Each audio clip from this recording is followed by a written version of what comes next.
Olá, queridos alunos de Neuropsicologia da Faculdade Mário Quintana, FAMAC. Quem fala é o professor Luiz Fernando Zambon e vamos para a nossa próxima aula, onde iremos tratar sobre acidente vascular encefálico. Ok, pessoal? Nós vamos iniciar então com os conceitos principais.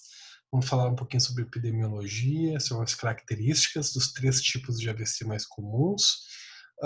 E depois vamos falar sobre atribuições da psicologia e postura do psicólogo, como trabalhar pacientes com os déficits cognitivos, as perdas e déficits neurológicos causados pelo AVC. Ok, pessoal?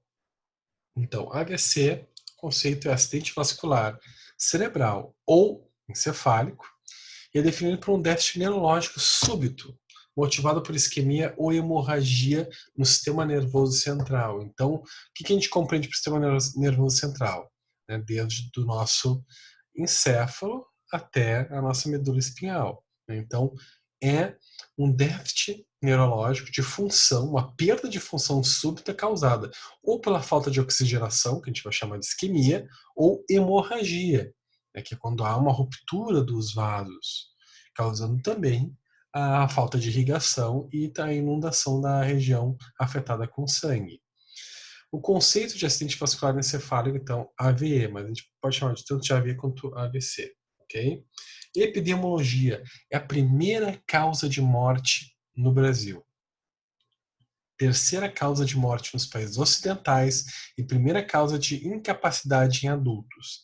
6 milhões de mortes ao ano, né, por AVC, segundo a OMS. Ok, pessoal? Então, assim, imagina, o AVC ele é mais incapacitante no Brasil, é a primeira causa de morte, estando na frente de outras doenças, como, por exemplo, infarto, câncer, doenças infecto-contagiosas, doenças imunodepressoras. Então, é muito sério, né?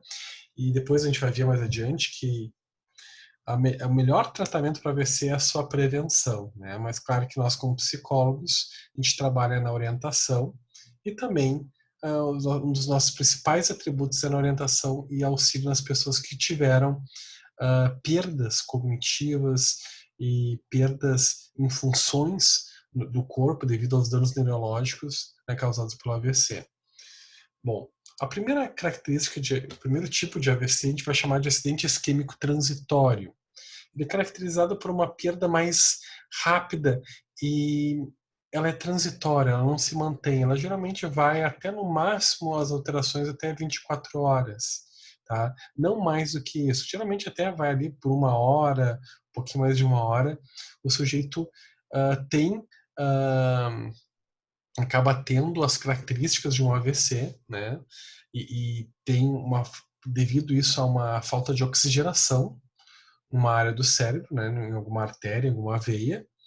Só que devido à irrigação colateral, isso é de alguma forma contornado. Então, tem veias, né, tem artérias no nosso cérebro que, quando interrompida a circulação, existe uma irrigação colateral que mantém ainda o fluxo para um outro canal, não deixando desabastecida a área cerebral, né, de fluxo sanguíneo.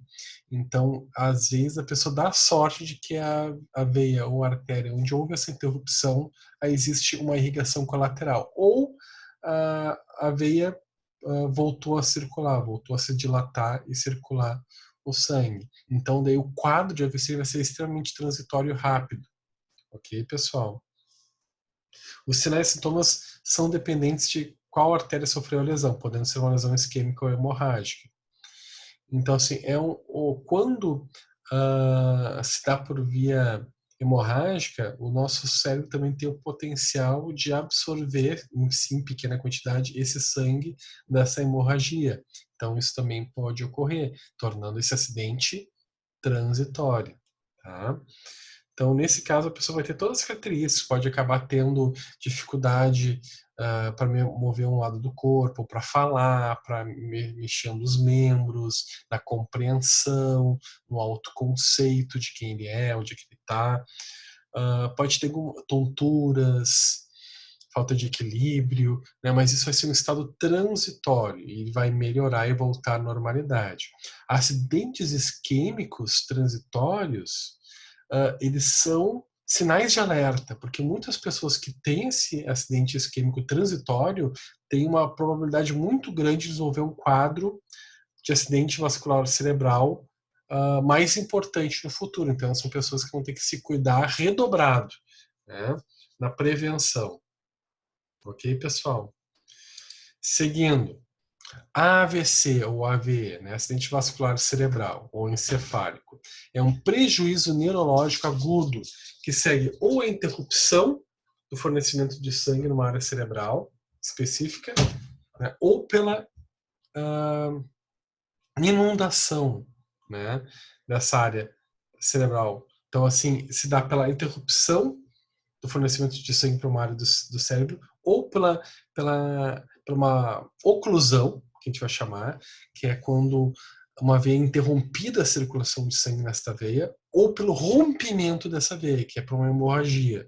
Ok, pessoal? Daí, essa área, seja pela oclusão ou pelo rompimento de um vaso cerebral, ele vai ficar sem o fornecimento de sangue. E com isso, há o comprometimento. A gente não tem mais sangue, não tem mais fornecimento de proteínas naquela área, não temos mais células vivas e nós temos a perda de função, ok? Que pode levar a danos neurológicos desde leves, moderados a graves, levando à morte.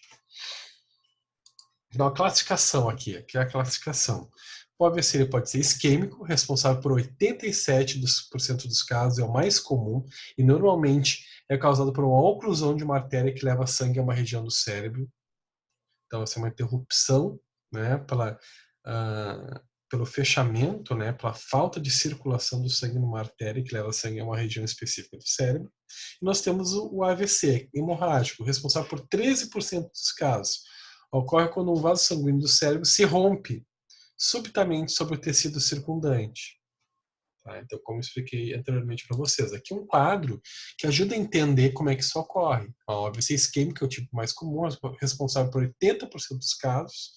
Né? Então, ali vocês podem observar o vaso sanguíneo, um coágulo, nesse caso, né, digamos, pode ser formado por um coágulo, né, o fluxo é interrompido e que leva a uma falta de irrigação numa área específica do cérebro. E no hemorrágico, representa apenas 20% dos casos, então há um rompimento desse vaso.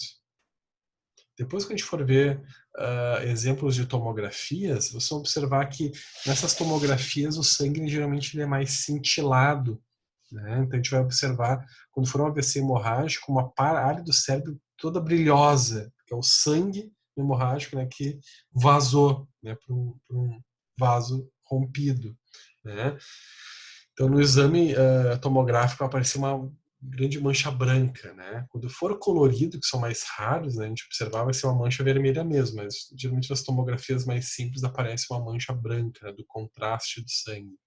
E nos isquêmicos vocês vão ver áreas escuras, justamente porque aquela área não vai ter irrigação sanguínea, então não vai ter o contraste do sangue. Mas isso a gente vai ver depois. Esse AVC ele pode ser carótido, né? Que é da área do cérebro ligeiramente abaixo da mandíbula, que é a irrigação da carótida, que vem desde o pescoço até ali a parte ligeiramente atrás da nossa mandíbula, então ele pode causar sintomas como disfasia, hemiparesia, por exemplo, problemas da fala, paralisia de um dos lados do corpo, dislexia relacionada à linguagem, distúrbio de consciência, de comportamento, conduta, cefaleia. Vértebra basilar é na região basilar, aquela região que são aqueles vasos sanguíneos e artérias que circundam o caminho da nossa medula espinhal, tá? Até chegar na região do nosso tronco encefálico. Então, ali nessa região, quando há rompimento, pode causar ataxia, vertigem, distúrbio visual, disfagia, cefaleia, distúrbios respiratórios e de consciência. Hemorragia intraparenquimatosa, que é na região do parênquima, que é o tecido do nosso cérebro. aquele tecido mais superficial do nosso encéfalo, né? Quando a gente tem uma hemorragia ali, geralmente nós temos alterações neurológicas, cefaleia, náuseas e vômitos. Eu diria que nessa região, cefaleia, náuseas e vômitos é a característica mais comum.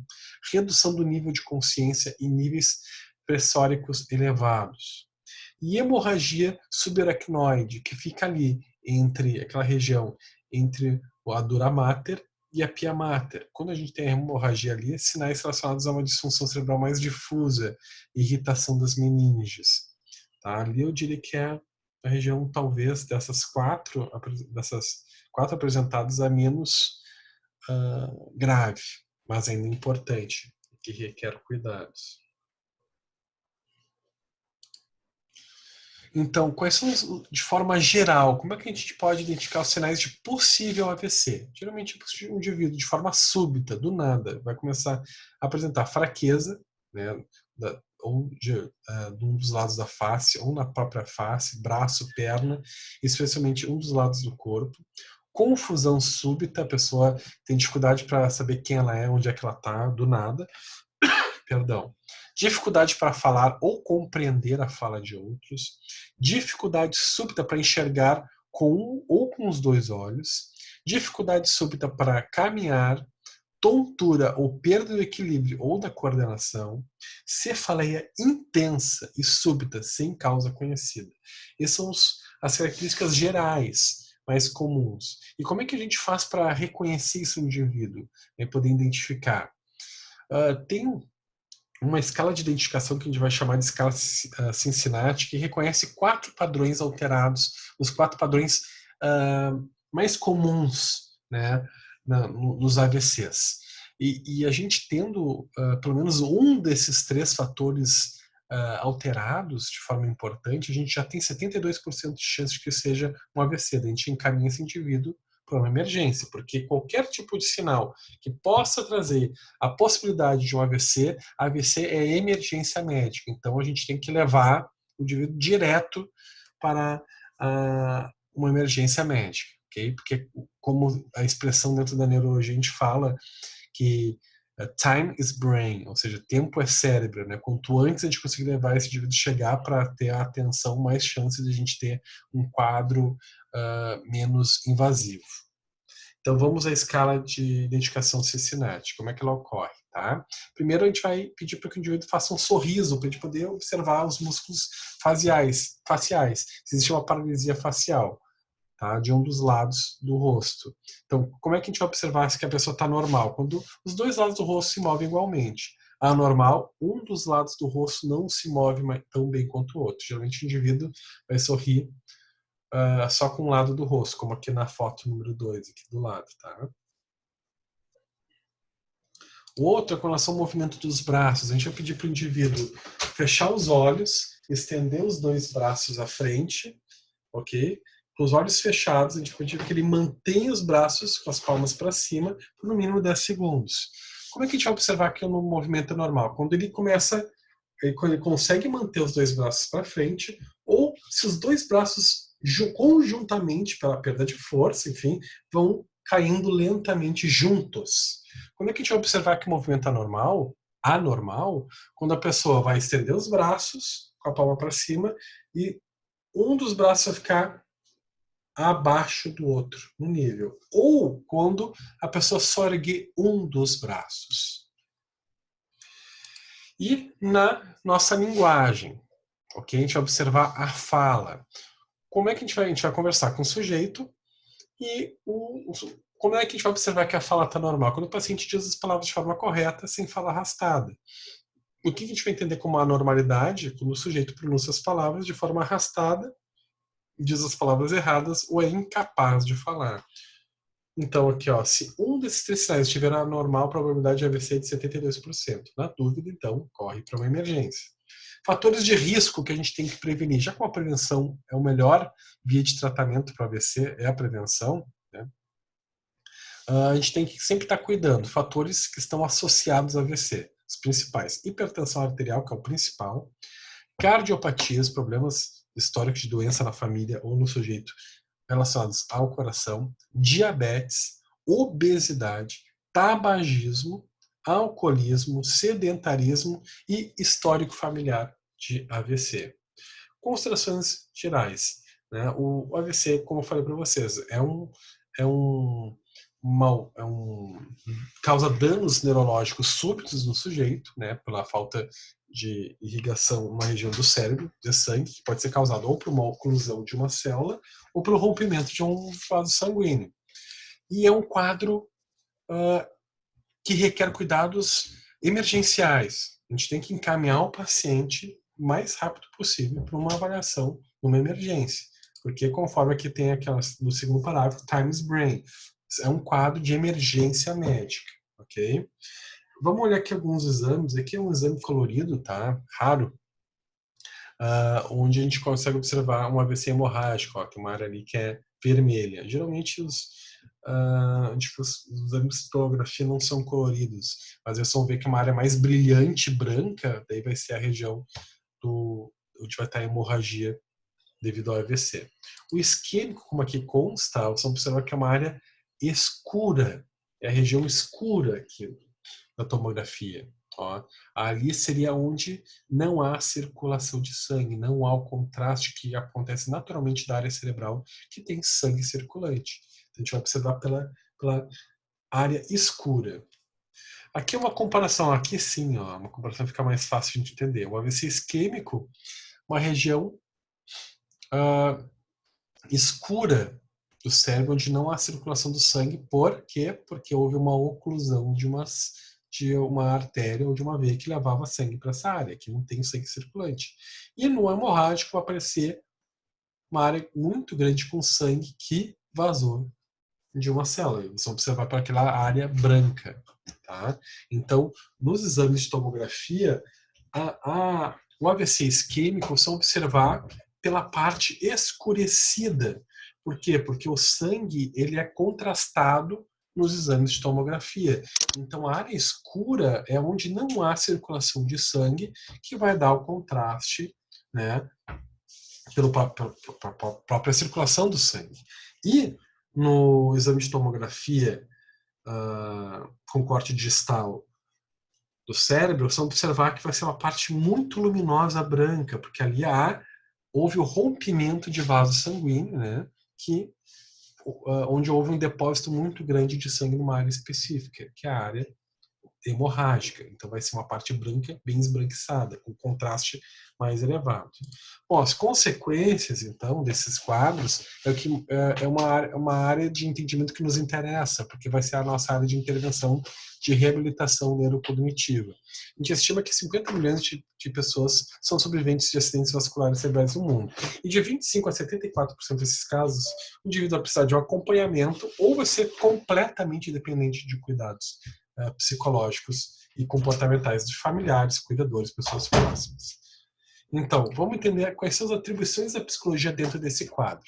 Auxiliar o sujeito na reorganização em seu ajustamento psicológico e social, ou seja, ajudar o sujeito a se ajustar como ser indivíduo social na sociedade, nas suas atribuições, nas suas tarefas diárias, na sua organização dentro da sua família, do seu trabalho, do seu círculo social e comunitário.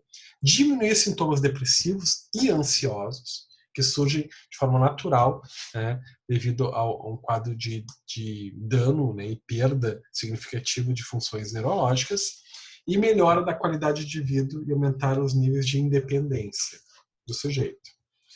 Ok, pessoal? Então, quanto às desordens emocionais, elas são extremamente comuns nesses quadros, porque o sujeito ele tem perdas drásticas e de uma forma súbita de funções importantes. Né? Daqui a pouco o sujeito não tem a capacidade de mover um lado do corpo, o indivíduo ele tem dificuldades daqui a pouco na fala, ou tem uma cegueira cortical, né? Ou uma agnosia visual, ou ele tem uma perda em movimentos que eram importantes para o trabalho dele, ou tem dificuldades no próprio autoconceito. Então, isso gera um quadro ansiogênico, né, pela ansiedade de ter que lidar com uma situação, uma adversidade que pode ser duradoura, né, e também uma oscilação e, claro, uma labilidade emocional, porque o sujeito isso pode gerar um quadro de depressão, né, de tristeza mais duradouro e permanente devido às perdas importantes que o indivíduo pode ter, né? Então é difícil ter que lidar com isso. Isso gera também um quadro de estresse e de déficit relacionado à percepção do autocontrole. O indivíduo realmente se acha muitas vezes impotente para lidar com essa situação, né? Sente que não consegue mais dar conta e controlar a sua própria vida. Isso realmente é uma das situações que mais geram estresse no sujeito, causando um esgotamento psicológico e físico no sujeito. E a diminuição da percepção da qualidade de vida do sujeito, referente à percepção que o indivíduo tem sobre as suas capacidades cognitivas ou com relação ao controle das suas emoções. O indivíduo também se vê muitas vezes não só incapaz de lidar com as suas cognições e com as suas funções, né, normais, cognitivas, mas ele também vê uma dificuldade para lidar com as suas próprias emoções. E isso são das duas principais diminuições em critérios de qualidade de vida que o sujeito tem. Diminuição na percepção sobre a sua capacidade cognitiva e na forma de lidar com as suas emoções. Bom, e não existe terreno mais fértil para um terapeuta poder se inserir e auxiliar. Então, como é que a gente vê a intervenção desse sujeito? A gente vê a intervenção desse sujeito em algumas áreas principais, como, por exemplo, a depressão, né? A gente viu ali que a questão, uma das principais alterações desses indivíduos é em desordens de ordem emocional. Então, a gente vê principalmente ansiedade e transtornos de humor. O transtorno de humor mais comum nesses quadros é a depressão. Então, qual é o nosso objetivo? É corrigir distorções cognitivas referentes a pensamentos depressivos, da tríade de Beck. Por exemplo, esses indivíduos tendem a ter uma distorção da realidade, aonde eles se percebem pessoas que não merecem mais o amor dos outros, se sentem abandonados e desamparados, e se sentem muito inferiorizados às outras pessoas. Então, a origem dessa depressão das pessoas que sofrem esse quadro clínico estão relacionadas ao desamor, ao desamparo e desvalia. Então, qual é a função do psicólogo? É auxiliar para que o indivíduo volte a se amar, volte a se sentir inserido e não abandonado, e consiga se ver com potencialidades ainda, possibilidade de dar contribuição para as pessoas que ele ama, para si mesmo e para a sociedade de alguma forma. Então, essa é a intervenção dentro da área emocional com o sujeito. Vou dar alguns exemplos de intervenção em áreas mais específicas neurológicas. Indivíduos que podem apresentar afasia, que é um distúrbio que está relacionado à linguagem oral e escrita, né, ou expressão e compreensão por parte dos outros. Qual é o nosso objetivo com indivíduos que apresentam alterações como, por exemplo, da afasia? Auxiliar esse indivíduo a combinar estímulos auditivos e visuais com significação atribuída. Então, a gente vai tentar enriquecer o repertório de comunicação de linguagem desse indivíduo. Ou seja, quando o indivíduo for ter que falar alguma coisa, a gente vai pedir, olha, tu vai falar agora sobre comida, né? Então, se você mostrar, por exemplo, dar um exemplo para vocês, vamos apresentar uma revista cheia de comidas. Quer dizer, ó, tu está falando sobre que desenho aqui? Está falando sobre arroz? Onde é que a gente acha um desenho sobre arroz aqui nessa revista culinária? Ele vai procurar o arroz e apontar. A gente vai estar sempre estimulando várias conexões neuronais, né? Porque a gente vai ter que trabalhar a plasticidade neuronal dos indivíduos, né? Porque vai ter perda de funções neurológicas. Então, sempre combinar estímulos, seja quais forem, pode ser que está escrito auditivos e visuais, sempre trabalhando o significado entre a combinação de estímulos. Usar o gesto e a escrita como auxiliares da expressividade. Então, muitas vezes a pessoa vai ter dificuldade para falar, né? Quando apresenta afasia. Então, bom, eu posso substituir a fala sobre, por exemplo, comida de novo, né, por um gesto que simbolize a comida, ou ainda consigo escrever sobre isso, né, então que seja mecanismos de auxiliares à expressividade do sujeito, para que não fique só no estimular diversos tipos de interação, né, relacionados à linguagem. Estimular respostas do paciente, garantindo a integração de aferência e eferência.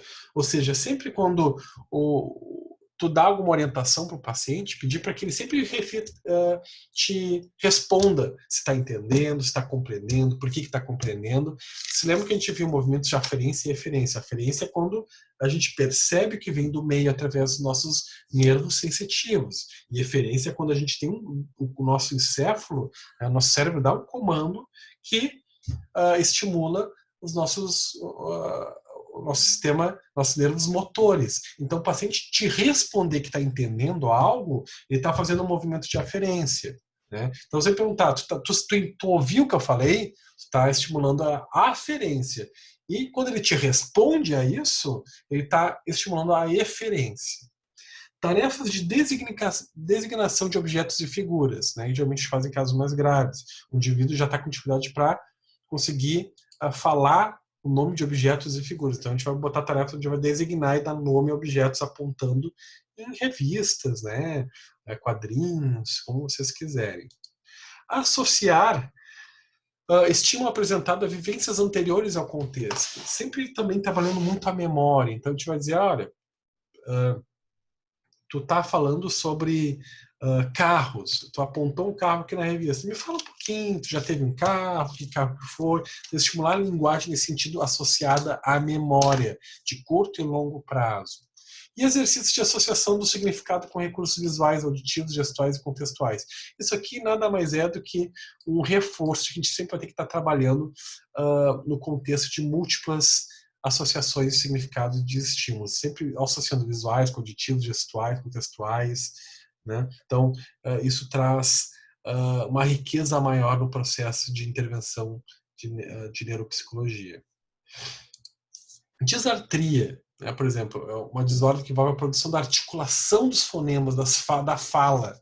Né? A pessoa tem dificuldade para articular os músculos referentes à fala. Então, isso a gente também trabalha, não é só o fonoaudiólogo. Né?